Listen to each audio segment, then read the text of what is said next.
It's a new measure aimed at curbing gun violence in Toledo and the state of Ohio. Good afternoon. Welcome to Action News Now. I'm Josh Croup. You may have heard of extreme risk protection orders, also known as red flag laws. They're on the books now in nearly 20 states, most recently in Michigan. Michigan Democratic lawmakers enacting a series of gun reforms after a pair of mass shootings in that state on school campuses. Ohio Democrats right now reintroducing efforts to try and do the same in this state. Although the big difference between Ohio and Michigan, Republicans are in charge in the state legislature, which could prove to be an uphill battle for these proposals. Nonetheless, we want to bring in the state representative from Toledo, freshman Representative Michele Grim, who is among the two Democrats leading the charge here on red flag laws. We're also going to talk about safe storage laws, which are also newly introduced in the Ohio legislature. If nothing else, they hope that this will get a conversation going about the need for gun legislation. Republicans in Ohio have gone the opposite way in recent years. Last year, enacting permitless carry, among other pieces of gun legislation on that side of the debate. A very passionate debate on guns. We want to bring in Dr. Michele Grim, state representative from Toledo, to talk about her new proposal on red flag laws. First, just take it away. What would your bill do, and what do you want to see accomplished with the dialogue that's going to come out of this? Yeah, so extreme risk protection orders, or red flag laws as they're also known, what they do is they allow family members, individuals who live with someone, or law enforcement to petition a court to temporarily remove firearms from someone who may be at risk from harming themselves or others. So it's a civil protection order, kind of like what you would do in a domestic violence situation. And these are designed to prevent things like suicide, mass shootings, and other forms of violence with firearms. We've seen these passed in other states, most recently just up north in Michigan, where Democrats are in charge of the legislature. You have Republicans in control here. You know it's an uphill battle. What do you hope comes from at least the debate and the discussions that are going to be had at the State House, assuming that there are hearings, opposition, and proponents coming in to testify with this? Sure. Extremist protection orders in other states have bipartisan support.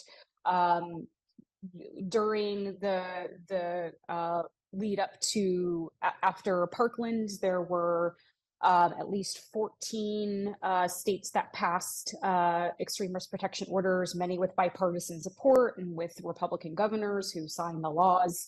I think it is very possible here to have bipartisan support for these. Again, these also are really popular with the public. We're seeing 75% approval from folks across both aisles for extreme risk protection orders. So you're the lead sponsor, one of the two lead sponsors on this. It has co-sponsors from across your party. But why is this something that you're choosing to take the lead on here in your first term in the State House? So extreme risk protection orders, they save lives. It's an evidence-based tool to prevent suicides, to prevent mass shootings. Homicides get a lot of press, but I think it's important to remember about 2/3 of all firearm deaths are suicides. And it's really important to make sure we have the necessary tools to prevent suicides and then also prevent mass shootings as well. So one counter argument you might hear on this is it's just another example of Democrats trying to take my guns. From somebody who doesn't hear the arguments that you just say that go in one ear and out the other, how do you counter their feelings on guns already, which for a lot of people is a very strong issue that they feel passionately about? Yeah, absolutely. So the thing with extreme risk protection orders is that it has due process built in. So they are modeled off of domestic violence laws. They do allow the respondent to respond to the petition order. There's protections in place to make sure that there is evidence supplied to the courts that this person may be at risk of harming themselves or others, and it's temporary, and it's a civil order. It's not a criminal order. So it's a civil order, and those protections are in place for those who are seeking the petition, those who are the respondent to the petition. Democrats are also looking at introducing a bill to enact safe storage laws. We saw that recently passed in Michigan. Why are safe storage laws something that you think are necessary here in Ohio? Yeah, so safe storage is also another tool in the toolbox to prevent gun deaths. Again, not just homicides. We see that a lot of firearms that are used in crimes are stolen. They're either stolen out of cars or from homes. So it's really important to make sure that we lock up our firearms. Also, we're seeing a lot of gun deaths in children and youth. So it's really important to securely store a firearm so a child or an adolescent can't access that firearm. It's also really important around secure storage for suicide, because that way, if you lock up a firearm, you may be less likely to be impulsive in that decision to maybe take your own life with a firearm. So those are really important. Both extreme risk protection orders and secure storage laws are really important tools to make sure that we're not just preventing homicides, but we're preventing suicides as well. And you've mentioned suicides several times here during this interview.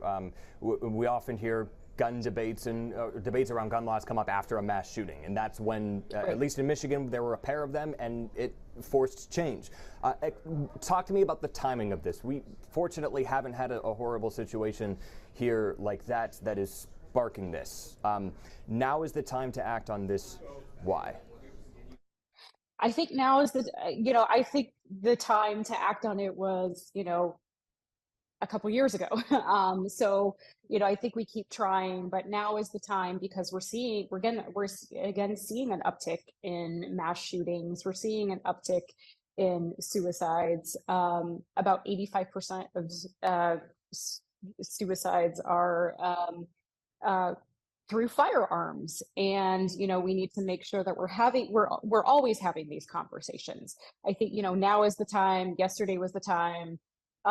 So it's really important to make sure that we're still having conversations about common sense gun laws and comprehensive common sense gun legislation that will curb the gun violence epidemic in this country. State Representative Michele Grim joining us on Action News Now, Democrat from Toledo. More coverage of this story and more coming up later today on Action News, starting at 4 o'clock with the whole gang. We'll be there with you on TV until 6:30. Back here live on Action News Now throughout the day with updates. For all of us here at 13 ABC, I'm Josh Croup saying farewell from Toledo on this sunny Wednesday afternoon.